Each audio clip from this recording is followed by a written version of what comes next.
হতাশা, ভয়, দ্বিধা, ব্যর্থতা, আত্মবিশ্বাসের অভাব, এগুলোতে নাজেহাল আমরা। কিন্তু মানুষের জীবনের প্রায় সব মানসিক সমস্যার সমাধান এক জায়গায় রয়েছে, সেটা হলো গীতা। যখন মানুষ হতাশ, বিভ্রান্ত, ভীত, ক্লান্ত, ঠিক তখনই কেউ কথা বলুক আর নাই বলুক, গীতা কথা বলে। যদি শুনতে চাও, জানতে চাও, তাহলে আমার পুরো ভিডিওটা দেখো এন্ড পর্যন্ত। নইলে স্কিপ করে যেতেই পারো।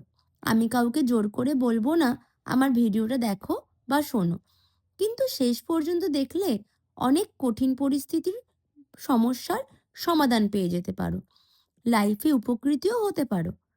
আর যদি মনে হয় কিছু ভালো জানতে পারলে, শিখতে পারলে, তাহলে লাইক, শেয়ার ও কমেন্টস করো। কুরুক্ষেত্রের যুদ্ধক্ষেত্রে অর্জুন যেমন ভেঙে পড়েছিলেন, আজকের মানুষও ঠিক তেমনই জীবনের যুদ্ধক্ষেত্রে ক্লান্ত ও বিভ্রান্ত। কুরুক্ষেত্রের যুদ্ধক্ষেত্রে দাঁড়িয়ে অর্জুন যে মানসিক অবস্থার মধ্যে দিয়ে যাচ্ছিলেন, আজকের মানুষও ঠিক সেই অবস্থাতেই আছে। পার্থক্য শুধু যুদ্ধক্ষেত্র বদলে গেছে। আজকের যুদ্ধ নিজের সঙ্গে নিজের, ভয়ের সঙ্গে সাহসের, অলসতার সঙ্গে দায়িত্বের, হতাশার সঙ্গে আশার। এই যুদ্ধে জয়ী হতে গীতা আমাদের হাতে তুলে দেয় এক অমোঘ অস্ত্র, আত্মজ্ঞান ও কর্মদর্শন। গীতায় শ্রীকৃষ্ণ বলেন, কর্ম করো, ফলের চিন্তা ছেড়ে দাও। গীতার সবচেয়ে বিখ্যাত ও শক্তিশালী সেই বাণীটা হলো কর্মণ্যেবাধিকারস্তে মা ফলেষু কদাচন। অর্থাৎ তোমার অধিকার শুধু কর্মে, ফলের ওপর নয়। আজকের দুনিয়ায় আমরা কাজ করার আগেই ফল নিয়ে দুশ্চিন্তা করি। সাফল্য হব তো, লোকে কি বলবে, ব্যর্থ হলে লোকে হাসবে, এই ভয়েই আমাদের থামিয়ে দেয়। কিন্তু গীতা শেখায়, তুমি তোমার সেরাটা দাও, ফল ঈশ্বর ও সময়ের ওপর ছেড়ে দাও। আর ফল নিয়ে এত দুশ্চিন্তা করো না, তাহলে কর্ম দুর্বল হয়ে পড়বে। ভয় ছেড়ে কাজ শুরু করো। ফলের চিন্তা তোমাকে ধীর করে, কর্ম তোমাকে শক্তিশালী করে। গীতায় আরেকটি শিক্ষা হলো, ভয় ও দুর্বলতা ত্যাগ করো। অর্জুন বলেছিলেন তিনি যুদ্ধ করতে পারছেন না, শরীর কাঁপছে, মন দুর্বল হয়ে পড়ছে। শ্রীকৃষ্ণ তাকে বলেন, ক্লৈবং মাসমা গামা পার্থা। হে অর্জুন, এই দুর্বলতা তোমার জন্য শোভন নয়। আজ আমরা যখন বলি আমি পারবো না, আমার দ্বারা হবে না, আমি যথেষ্ট ভালো নই, গীতা বলে এই চিন্তাগুলো অজ্ঞতা ও ভয়ের ফল। তুমি যদি নিজেকে দুর্বল ভাবো, পৃথিবীও তোমাকে দুর্বল ভাববে। নিজের শক্তিকে অস্বীকার করাই সবচেয়ে বড় অপরাধ।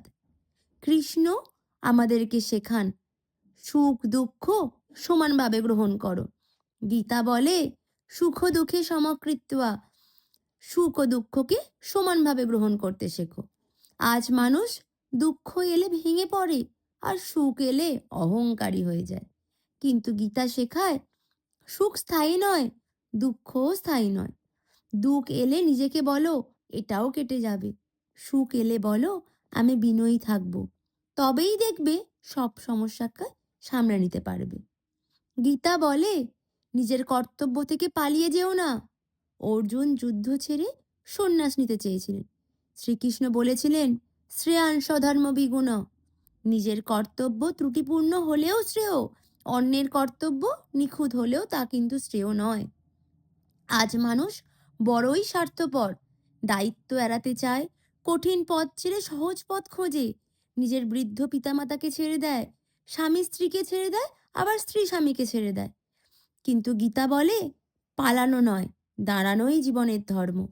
তোমার কাজই তোমার সাধনা, কর্তব্য পালনই সবচেয়ে বড় ধর্ম। ভালোবেসে কর্তব্য পালন করো, দেখবে জীবনে সুখ শান্তি আসবে। হ্যাঁ, হয়তো পরিস্থিতি কঠিন বা কঠোর, কিন্তু ওই যে স্বয়ং ভগবান আর সময়ের উপর বাকিটা ছেড়ে দাও। কিন্তু ছেলে মেয়ে, স্বামী স্ত্রী বা মা বাবা, যে সম্পর্কতেই থাকো না কেন, কর্তব্যের ত্রুটি রেখো না, কর্তব্য করে যাও। শ্রীকৃষ্ণ বলেন, মনই তোমার বন্ধু, আবার মনই তোমার শত্রু। নিজেকে নিজেই উন্নতি করতে পারো। তোমার মন যদি নিয়ন্ত্রিত হয়, তাহলে মন তোমার বন্ধু। আর মন যদি নিয়ন্ত্রিত না হয়, তাহলে শত্রু। অলস মন বলে কাল করব, ভীত মন বলে আমি পারবো না। আসলে তোমার শত্রু বাইরে নয়, তোমার ভিতরেই রয়েছে। মনকে জয় করতে পারলেই জীবন জয় করা যায়। নিজেকে দোষ দিও না, নিজের মনকে শেখাও, শক্ত করো। আমাদের জীবনে অহংকারও ত্যাগ করা অত্যন্ত প্রয়োজন। গীতা বলে অহংকারই আমাদের জীবনের সবচেয়ে বড় বাধা।